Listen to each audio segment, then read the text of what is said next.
Bonjour, je m'appelle Théo et voici Mia.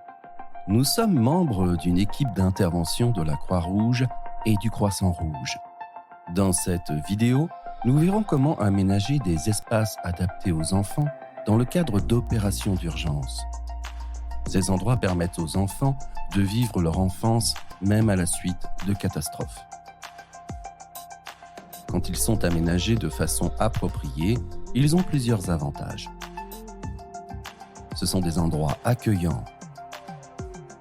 Ils permettent aux enfants de jouer et d'interagir entre eux avec des adultes bienveillants. Ce sont également des endroits où les enfants peuvent apprendre comment traverser les moments difficiles et prendre soin de leur santé mentale et de leur bien-être psychosocial.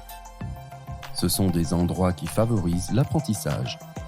Les enfants peuvent y continuer leur éducation et participer à des activités qui leur permettent d'en apprendre plus sur leurs droits, d'acquérir des compétences, de retrouver une routine et de participer au processus de prise de décision qui les concerne. Ce sont des endroits sécuritaires. Les enfants y sont protégés de la violence, des abus et de l'exploitation. Ces endroits leur permettent d'obtenir des références vers des services de protection locaux et d'apprendre comment assurer leur propre sécurité. Les espaces adaptés aux enfants renforcent les capacités communautaires. Ils aident les communautés à former des comités de protection de l'enfance qui représentent tous les membres de la collectivité, y compris les enfants eux-mêmes. Dans cet espace, il est possible de participer à des activités de sensibilisation aux enjeux de protection de l'enfance, d'obtenir de l'information sur les mécanismes de protection offerts aux enfants et aux familles en situation de vulnérabilité, et de se prévaloir de divers services, notamment ceux du programme de rétablissement des liens familiaux. Pour que ces espaces soient aménagés de façon sécuritaire et efficace, tous les organismes concernés doivent respecter 6 principes généraux. 1. Ils doivent créer des environnements sûrs et sécuritaires pour les enfants. Par exemple, en vérifiant l'identité des personnes qui les visitent et en veillant à ce que ces espaces soient aménagés dans des endroits bien éclairés à l'abri de la circulation automobile et d'autres dangers. 2. Ils doivent offrir un environnement accueillant et stimulant pour les enfants, où ceux-ci peuvent apprendre par le jeu ou organiser des activités. 3. Ils doivent tirer profit des structures et des capacités communautaires existantes, comme les services et les mécanismes de référence locaux et les écoles de la région, afin que les espaces adaptés aux enfants soient nécessaires le moins longtemps possible.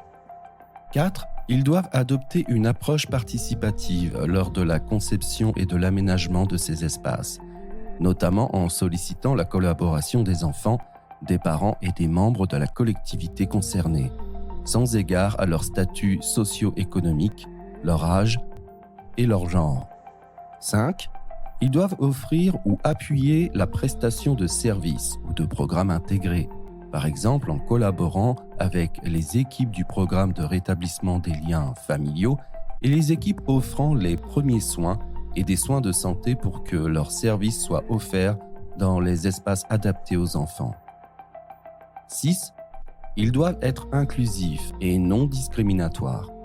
Pour ce faire, on doit veiller à ce que les familles et les enfants, qui sont souvent marginalisés, aient la possibilité de contribuer de façon significative à la conception et à l'aménagement des espaces et puissent y accéder librement.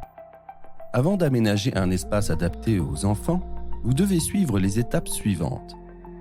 Premièrement, assurez-vous que votre société nationale possède des systèmes de protection de l'enfance. Ensuite, vous devrez réaliser une évaluation.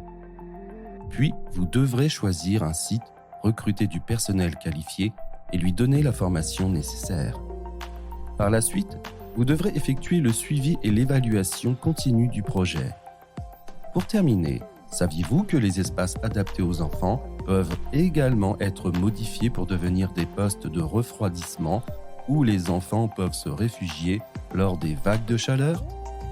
Par exemple, il est possible d'y installer des climatiseurs, des thermopompes, des ventilateurs ou des robinets, ou encore d'y distribuer des bouteilles d'eau et des trousses contenant des sels d'hydratation, de la crème solaire, des chapeaux et des articles d'hygiène, et d'y diffuser de l'information sur les services de protection offerts aux enfants.